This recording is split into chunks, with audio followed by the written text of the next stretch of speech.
Oh, hi everyone. Hi, Emmy. Hi, Sitawa. Such a pleasure to see you Hi, today. Happy Tuesday. happy How are Giving you feeling, Tuesday, everyone. guys? Good, good. Yeah, counting down to the end of the year. Always the best season of the year.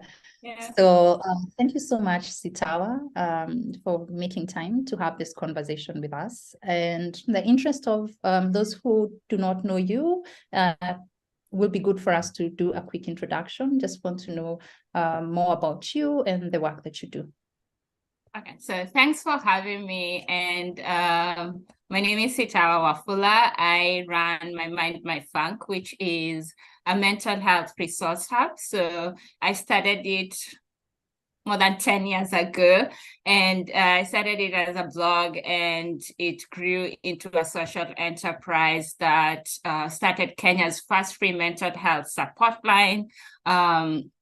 We worked in policy. We're part of the group that the stakeholder group that was charged with auditing the Mental Health Act at that time, and we worked on the national mental health policy. That was a group effort, but we were part of that, and we've grown to do awareness drives and moved into mentorship. So we've worked with people who want to work in the mental health space. And now our main focus is creating the next generation of mental health champions.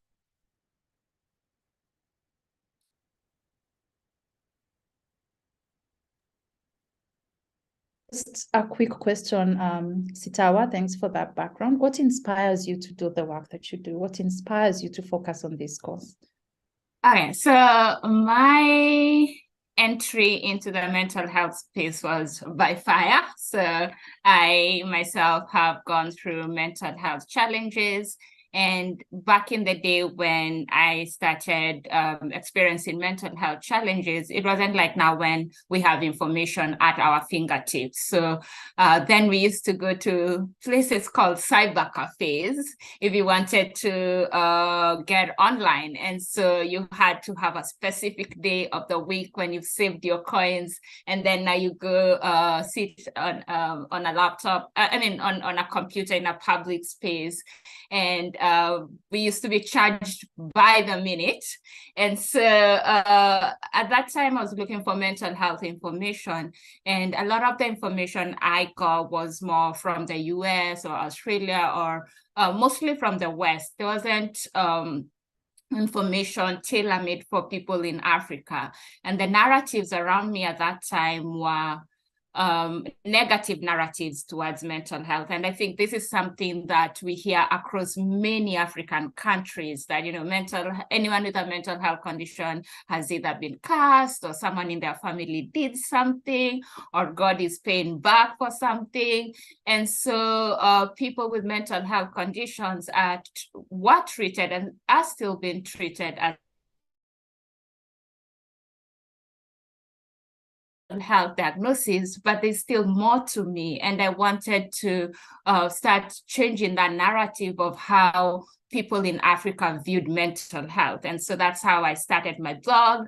And my blog won a Google Award, and I used that money to then start what was then the first free support line, which provided information and support. So the genesis and my entry point was, we need to have positive narratives about mental health. We need to show that this is part of our being human beings, that we can struggle with our hearts, we can struggle with our hands, we can struggle with anything that's part of our body, and we can also struggle with our mind, because that's part of our body. And that doesn't make you less of a human being, it's just part of being a human being. So that's how I got into the mental health space, and I've done innovation, policy, everything and anything in mental health.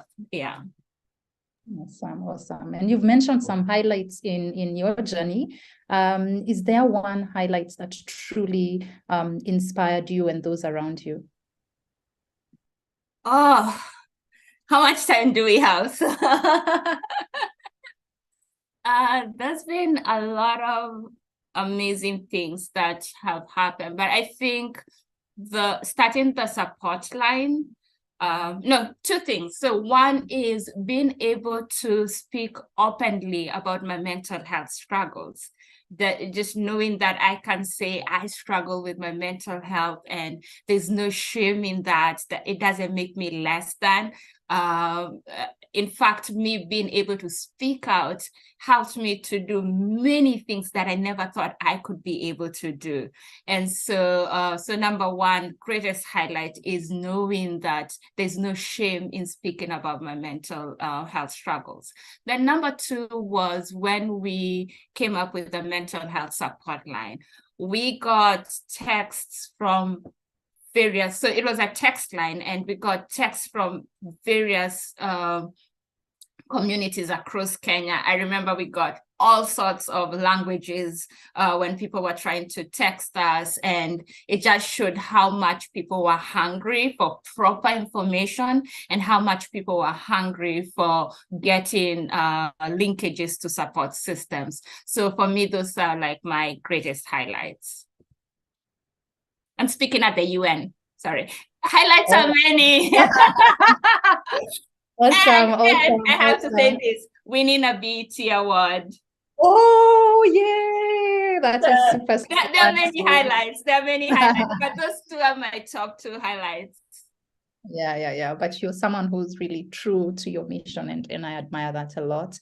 And just the last question, and I'm just curious, Sitawa, in terms of your interaction, especially within Africa, the kind of support or supporters that you've had that are like fellow Africans supporting your cause, what kind of generosity has been expressed, and what message would you have for those who want to support the mental health movement? Okay, so first of all, when we think about mental health and what the greatest challenge is stigma, is the types of conversations and narratives that people have about mental health. So one of the greatest support, and which I still ask people to do, is to be able to create safe spaces for people to be able to share what they're going through.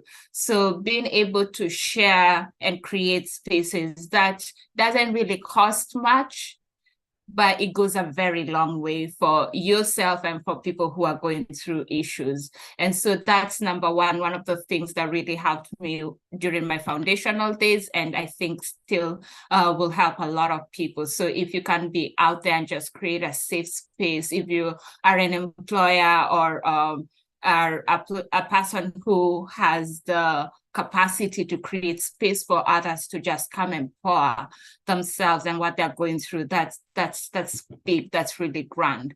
And then another thing is for people who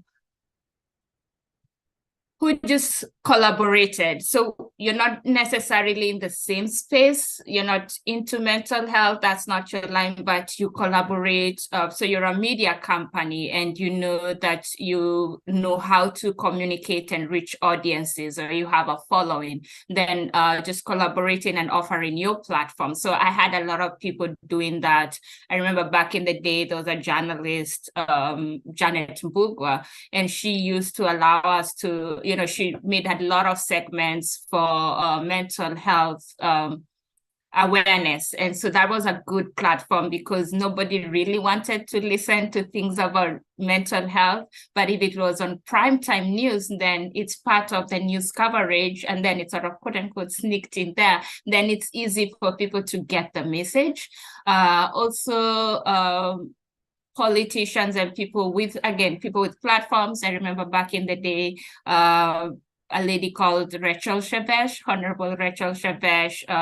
She was very instrumental, especially when she was she was the women rep for Nairobi. So that really helped us in getting into a lot of the communities. So collaborations, and then people having us in our events. I remember Sondeka Festival having us and giving us a stand, cars and the Nairobi market that at that time she used to run it at K1. So just providing space and collaborating, even if that's not your area, but then just providing that space for people to be able to come and showcase what they're doing as mental health service providers. And then another thing is scholarships. There's a big mental health workforce gap. And so providing scholarships and avenues for people to be able to advance their skills so that they can be able to give back to the community would be some of the ways that I have been able to advance my work, and I think will help other people advance their work. Awesome, awesome. What an informative conversation with you, Sitawa, as always. Super proud of the work that you're doing, representing the continent, representing the community. And I always look forward to more conversations with you. And I hope we get an opportunity to connect at the continental level and strengthen that movement. Yeah. Thank you so much, Sitawa. Thank you for having me. Thank you so much for thank you. Sitawa. Happy Giving Tuesday. Thank you for all the Bye-bye. Thank you. Bye-bye.